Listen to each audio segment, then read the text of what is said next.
Halo teman-teman, kembali lagi ke podcast Tanpa Mentor. Kok kembali lagi? Selamat datang di podcast Tanpa Mentor. Karena ini adalah episode pertama kita.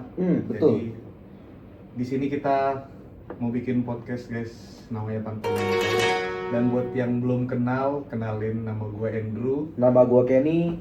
dan kami gabut. Dan itu jadi salah satu kenapa kita bikin podcast ini ya. Iya. Jadi Betul. gue ceritain dikit kenapa kita bisa bikin podcast ini. Kenapa tuh?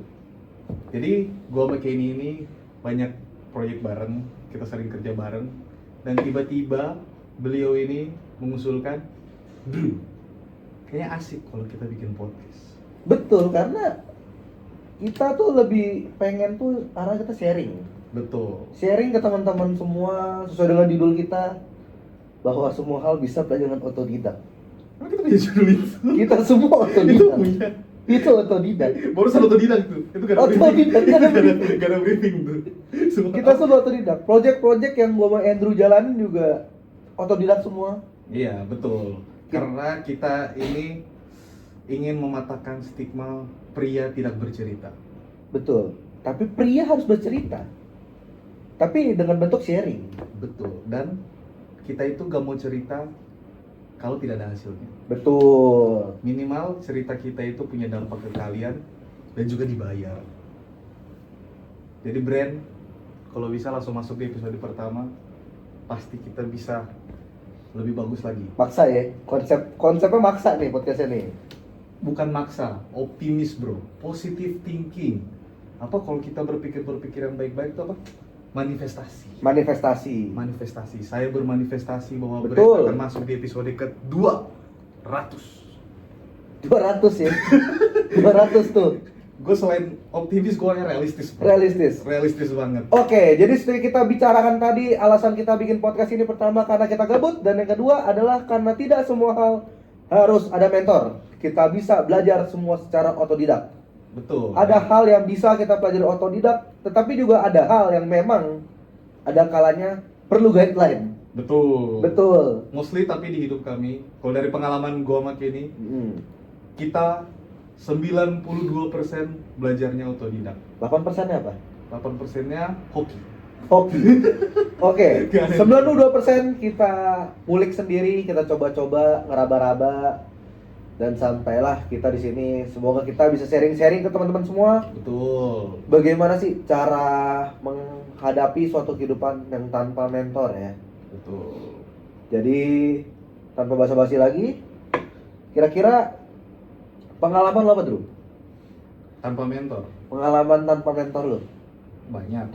Tadi kita udah bilang 92% hidup kita Betul. kita belajar tanpa mentor. Tapi ini udah rekam belum? Mohon maaf nih. Udah. Oh udah ya. Jadi kalau misalkan ditanya pengalaman gua yang tanpa mentor, jadi buat yang belum tahu, kerjaan gua sekarang graphic design di kantor swasta, dan gua belajar ngedesain itu otodidak. Gua mulai dari acara gereja, jadi ada acara pemuda gabungan, terus disuruh bikin poster ibadah kayak gitu, terus diminta, Drew, tolonglah bikin poster. Padahal saat itu gue gak ngerti apa itu Photoshop, gue gak tahu apa itu Canva. Gue mentok-mentok gue cuma pakai Paint, itu pun gambar gunung sama sawah. Disuruh bikin poster. Tahun berapa tuh? Itu sebelum kuliah, gue masih SMA, Covid 1900. Enggak dong, Enggak. 18. Tua. Pokoknya zaman masih akhir-akhir SMA, 2020 awal lah. 2020 awal. 2020 awal. Betul. Akhirnya gue belajar dari YouTube. Waktu itu gue nonton Agung Hapsah, shout out to Mas Agung Hapsah, my teacher. Cara edit pakai Photoshop. Tapi kita YouTube itu bisa dibilang mentor gak sih? Betul, tapi mentornya tidak bisa ditanya. Oh, jadi Mentor satu arah. mentor satu arah. Ngerti gak ngerti harus ngerti karena kita tidak bisa bertanya. Mentok-mentok kita komen di bawah. Balasnya Senin Kamis. Kalau dibalas. Komen Senin dibalas Kamis. Belum tentu dibalas. Belum tentu dibalas. Nah, dari situ mulailah kenal desain. Kuliah masuk Hima, Exodus dengan desain paling jelek. Dan eranya saya diterima, guys. Mujizat. Nah, itu 8%-nya hoki. Berarti lu otodidak lu desain ya? Desain. Kalau gue desain, itu awalnya cuma iseng, gue cuma suka ngedit. Dan gue setelah kuliah gue coba cari kerjaan lain. Gue coba jadi data analis, gue coba jadi programmer. Hasilnya? Nggak ada yang ngundang interview satupun. Iya. Ketika gue apply jadi graphic design, banyak undangan interview. Emang udah Dan karena jalan hidup ya. Betul. Dan karena BU, terpaksa saya ambil. Dan sudah setahun lebih saya terjebak di dunia ini. Dan itulah hidup saya yang berawal dari iseng. Nggak ada yang ngajarin, nggak ada yang bilang Andrew harus ini harus itu. Sekarang saya jadi graphic design di Jakarta.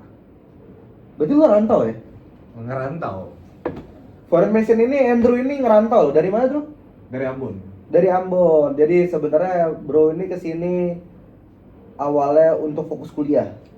Betul. Habis kuliah, lalu dia secara otodidak belajar desain dan meneruskan di sini ya.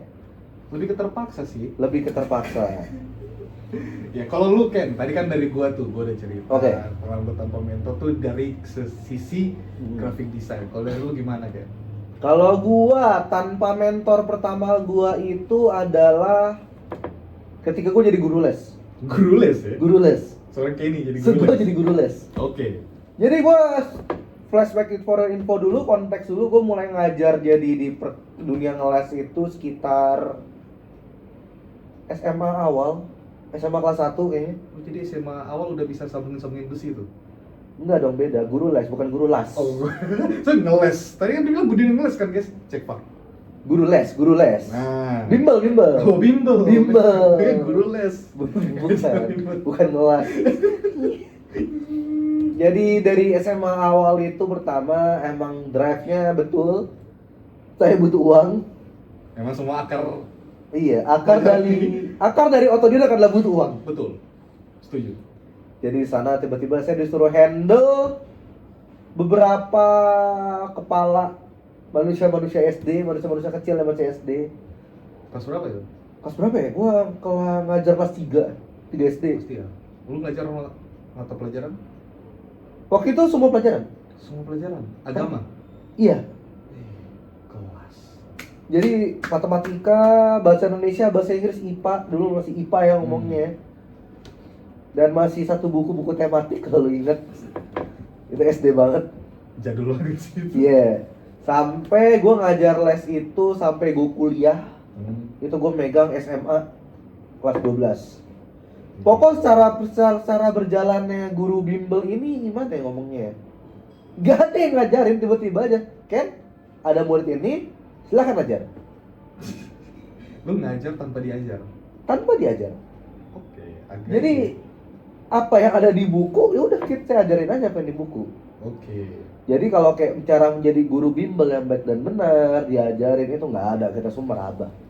Tapi lu basic ngajarnya itu dari mana? Pasti lu ada basicnya. Mungkin lu awalnya emang suka ngomong atau lu emang public speaking lu emang terkenal bagus sampai lu diajak. Itu dasarnya dari mana sampai lu bisa Awal kenapa gue bisa terjebak? ngajar berarti? Iya, awal dan lu bisa ngajar. Awal karena kenapa gue bisa ngajar itu doang yang open opportunity-nya. Oh, maksudnya situasinya kayak gimana sampai lu bisa ketemu murid ini? Apa lu diajak atau lu membawa diri? Oh, kebetulan gue dulu ngeles di tempat itu. Gue bimbel di tempat itu. Lu murid Gue murid. di tempat bimbel itu. Betul. Terus, Ken, kayaknya lu bisa ngajar deh yang lain deh. Enggak. Terus gimana deh? Gimana deh? Pada gue so tau. Jadi tiba-tiba owner ya ngomong, Owner. kamu mau ngajar nggak? Kita butuh orang. Hmm. Sejak saat itu baru, oh boleh coba-coba. Hmm. Gimana caranya? Ini jawaban owner yang masih gue sampai sekarang. Yang ngajar saja, itu jawaban deh. Ya ngajar aja. Yang ngajar saja. Sangat mentoring sekali. Mentoring banget. Makanya gue bilang, Mentoring. segala sesuatu tuh nggak semuanya tuh perlu mentor. Betul. Berjalan aja, ngalir aja sampai di titik kita yang bisa nentuin stepping stone kita sendiri. Betul. Jadi tentu belajar otodidak banyak banget, bottlenecknya tuh banyak banget. Jadi salah satunya juga waktu gue kuliah, gue pernah berjualan. Jualan. Kok gue nggak tahu? Kita sekelas lo Ken. Gue nggak tahu lu jualan. Gue jualan 2 produk. Pertama produk fisik dan produk digital. fisik dan digital. Fisik dan digital. Mau mulai dari fisik apa digital dulu nih? Kita mulai dari gampang dulu. Apa? Gue waktu itu jualan produk fisik itu liquid second. Liquid second. Liquid second. Itu gimana? Jadi gue tuh dulu emang waktu zaman kuliah itu, dari contoh ya guys ya, ya serah kalian juga ya. Gue ngepot dan teman-teman gue juga pada nge-vape, ngepot segala macam. Dan gue tuh orangnya bosenan. Jadi gue udah coba satu liquid, bosen. Jadi cocok. masih ada sisa setengah. Gimana caranya? Bila kita kuliah kan duit terbatas kan? Betul. Gimana caranya gue bisa beli liquid baru dengan harga yang murah? Oke. Terbesitlah di otak gue. Dijual aja. Kenapa nggak saya jual saja setengah-setengah ini? Tapi Orang- emang dari awal Hah? lu yakin ada yang mau beli Enggak. liquid second? Enggak, otodidak aja udah jalan aja. Jalan aja. Kayak- Nawarin aja. Nawarin aja kayak. Ada yang butuh liquid gitu. Dan nih bayarnya liquid gue setengah. Mau nggak gitu aja. Iya, Kan mau nggak? kalau nggak beli juga nggak rugi juga. Iya. Mentok-mentok gue cuma punya banyak botol liquid di rumah kan. Betul. Nggak rugi juga. Dan ya short story ada yang beli. Ada yang beli. Jadi for information dulu satu liquid itu 110.000 di tahun gue kuliah. Dan gue jual seharga 50.000. Jadi gue beli botol baru seharga 60.000. Iya betul. Tukar tambah lah ya punya lah ya. Betul. Dan gue sadar di sana kalau gue cuma ngambil dari barang gue doang, gak berkembang, gue gak ada variasi. Mulailah saya ngiter Cari liquid ke second. teman-teman saya yang lain, mencari liquid-liquid tidak dipakai. Dan ada. Dan ada, saya Banyak. banyak kan, gue bayarin 20.000, 30.000, gue jual 50.000, 80.000. Tergantung apa ya, banyaknya ya. Kalau setengah Iya. 50.000, tapi kalau udah kayak ya 3/4 lah, ini masih bisa 80.000 lah. Ada marginnya kan. Di situ gue bisa beli liquid baru setengah gratis tanpa modal. Itu lebih ke nge-cheat sistem nggak sih itu? Betul ya, gimana ya, namanya juga mencari cara ya, mencari jalan. Iya. Jadi itu cara lu menjual produk fisik tuh. Tadi kan katanya Iya. produk fisik. Gak ada yang sama ngajarin tuh jual produk online kan. Masalahnya gimana ya? Emang ada yang ngajarin kayak gini lah cara jualin liquid second. Tapi jujur ini pertama kalinya gue dengar orang jual liquid second sih. Cuma lu doang. Iya. Dan mungkin karena gue gak ngepot, jadi informasi itu gak nyampe di gue. Dan ini gue baru tahu setelah kita 2 tahun lulus, ternyata beliau pedagang liquid di kampus.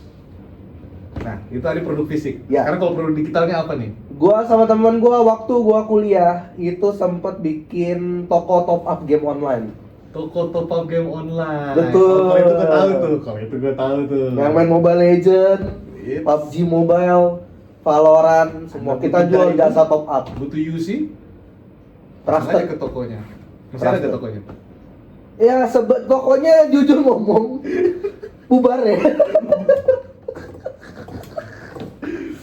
Jadi bubarnya itu karena kita, bukan karena pecah. Iya, bukan. Bukan karena pecah, bukan karena yang satu sibuk jadi tidak peduli dengan timnya, tapi lebih ke fokus masing-masing. Iya, udah punya jalan masing-masing. Betul. Bukan karena emang gak sejalan, tapi Iya. emang ada opportunity masing-masing di tempat-tempat lain. Betul, sehingga betul. kayaknya kita gak bisa fokus di sini deh. Soalnya jalan kita di tempat lain. Pada saat itu juga, Bang, kita harus menyelesaikan skripsi ya, karena project kita Betul. yang di kampus itu, jadi kayaknya waktu bakal fokus di sana, jadi kita memutuskan untuk bubar. Nah, untuk perjualan itu gue juga otodidak sih, Bro. Tapi kan, jualan liquid dulu atau jualan top up dulu? Sebenarnya dua-duanya jalan berbarengan. Barengan. Tapi Jadi kalau udah lebih jalan. dulu mana? Liquid dulu. Jadi udah ada basic sellingnya lah, udah Basic pernah jual selling. produk dulu. Betul. Jadi udah ada pengalaman, gue pernah jual liquid second yang harusnya ini barang gak bisa dijual. Iya. Itu udah paling OP. Terus sekarang lu jual produk yang memang banyak demand-nya. Banyak Karena gimana? banyak gamers kan juga di kampus. Betul. Nah. Jadi situ gue sama teman-teman gue belajar gimana cara desain sendiri, bikin akun IG, setting harga, cari supplier segala macam, handling customer, semuanya ya ngalir. Pada awal-awal banyak banget kita lobang-lobang ya, yang up and down-nya tuh banyak banget. Awal-awal buka juga rugi ya. Ya pasti dong, bisnis apa yang pertama buka nggak rugi? Pasti ada sih, gue gak tahu ya. Tapi Ada mostly dong. Apa? Bisnis .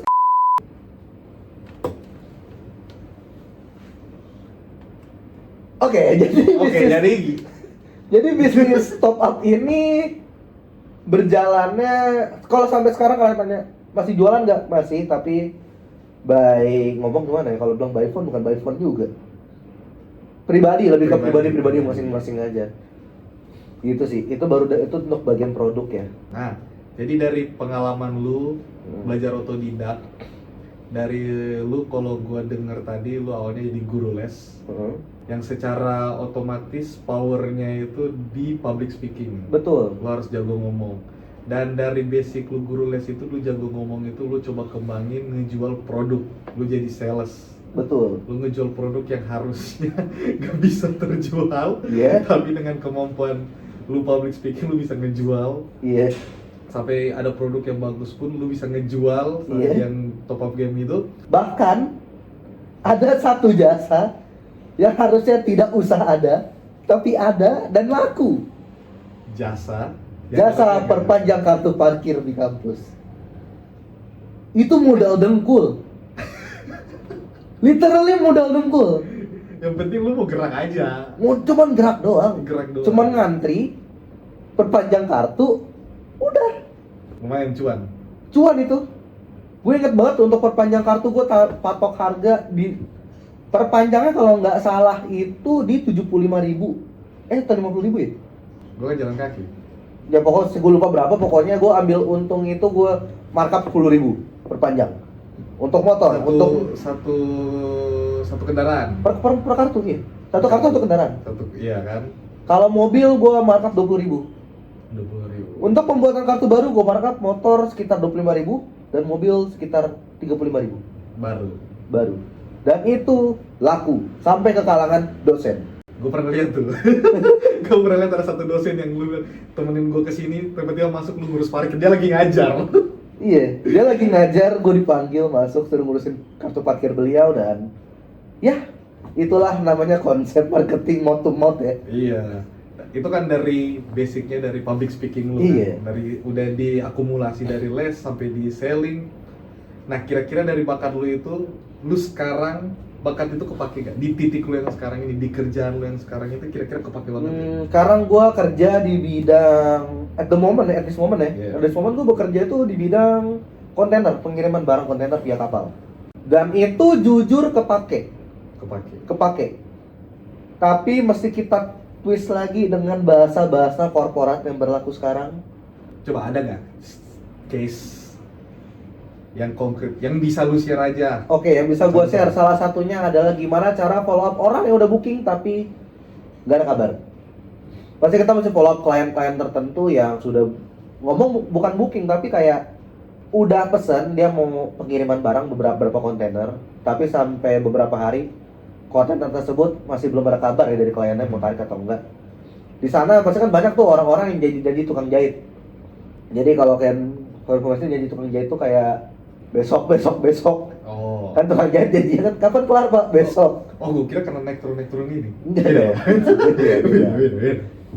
Ya, jadi ya salah satunya gue mesti bahasa korporat kayak hubungannya kenapa mesti cepet-cepet. Jadi posisi kita itu sebagai penyedia jasa. Jadi posisi kita tuh harus seakan-akan mereka yang butuh kita untuk pengiriman. Karena kita salah satu wadah untuk mengirim ke luar pulau via kapal soalnya. Jadi kalau lu bilang basic ngomong kayak networking apa segala macem, itu kepake banget. Sampai di beberapa side project pun juga itu kepake banget. Kayak bikin podcast ini kepake. Kenapa kita bikin podcast? Karena kita mau sharing. Iya, karena kita suka ngomong aja. Bahwa nggak semua hal itu harus banget kayak lu ngikutin jejak orang ini mesti gimana, nggak semua. Kadang ada kalanya hidup itu mengalir karena kita yang tahu aliran itu bakal kemana. Betul.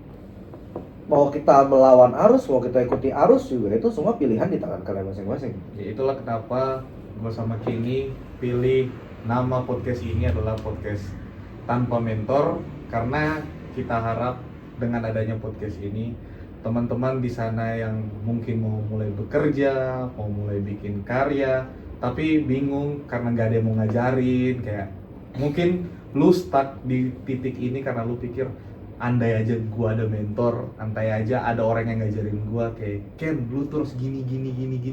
Enggak semua hal itu harus ada orang yang ngelit, tapi kita bisa belajar Betul. secara otodidak, Betul. secara mandiri. Contohnya kayak gua belajar secara mandiri, gua belajar desain, gua belajar soal bikin web, walaupun ada belajar dari kampus juga, tapi itu kan hanya basic doang. At the end kita ngulik juga sendiri, bahkan banyak hal yang gue ulik sendiri yang bikin gue bisa ada di titik sekarang ini. Gue bisa mulai karir gue di Jakarta, walaupun bukan waktu podcast ini diambil karir gue bukan yang hype banget, masih biasa-biasa aja, tapi thanks to semua hasil gue ketika gue bisa belajar sendiri, itu yang bisa bikin gue survive di Jakarta.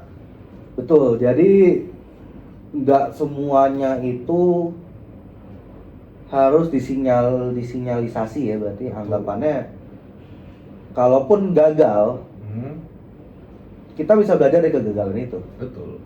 Jadi nggak semuanya itu harus dikasih tahu step by step, cukup ngalir aja, jalan aja. Kalian bakal nemuin sendiri kok polanya, patternnya. Iya. Pelan-pelan aja, tapi pasti ikutin aja waktu kalian. Just enjoy the moment. Enjoy. Tapi jangan terlalu enjoy di zona nyaman juga. Tetap kita harus gerak. Kita harus punya inisiatif Tuh. buat cari tahu segalanya sendiri. Karena tidak semua hal itu harus disuap istilahnya. Jadi mulai aja dulu ya. Betul, mulai aja dulu. Jadi paling episode kedepannya kita bakal ngundang teman-teman kita aja, teman-teman terdekat kita. Terus kita bakal tanya-tanya mereka kira-kira ada nggak pengalaman mereka selama hidup mereka yang mereka belajar secara otodidak, di mana inisiatif dari mereka sendiri yang bisa membawa mereka berada di titik mereka sekarang. Atau kita akan membahas beberapa mungkin lini-lini ataupun beberapa sektor yang cukup bisa jadi secara otodidak. Betul. Mungkin akan Mungkin kita bisa secara bahas. otodidak. Bisa aja. Dan karena dari beberapa kita ngobrol juga dengan beberapa orang, seperti kita yakin banyak kok bisa otodidak, gue yakin. Memang. Jadi nggak semuanya harus didikte. Jadi untuk episode satu ini gitu aja dulu ya. Ya paling tadi kita udah bahas dari sisi kita berdua, mungkin bisa ke depannya mungkin bisa lebih detail lagi. Betul. Pengalaman kita yang lain, entah itu pengalaman dari kita pribadi ataupun pengalaman dari teman-teman kita. Ataupun info-info dari apa yang kita tahu. Untuk kalian gimana? Apakah ada pengalaman otodidak kalian sendiri? Silahkan komen di bawah. Mungkin kalau menarik bisa kita undang ke podcast kita ya nextnya ya. Betul, tapi selain komen jangan lupa like, comment, and subscribe. Kan selain komen berarti Like dan subscribe. Nyalain lonceng ya dulu ya. Iya, betul. Nyalain Lonceng. loncengnya, udah kayak YouTuber banget nih. Ya jangan lupa follow Instagram kita. Di @tanpa-mentor. Kan? Iya, Nanti @tanpamentor.id. linknya ada di deskripsi. tanpamentor.id. Betul. Beresin ntar nih. Gue jangan nambah-nambahin tugas edit. Maksudnya cuma teks doang anjing. Ya udah, kepala besar. Kepala besar. Iya. Oke guys, thank Oke you. guys, Sampai thank jumpa. you. Sampai jumpa di episode berikutnya. Bye bye. Bye bye.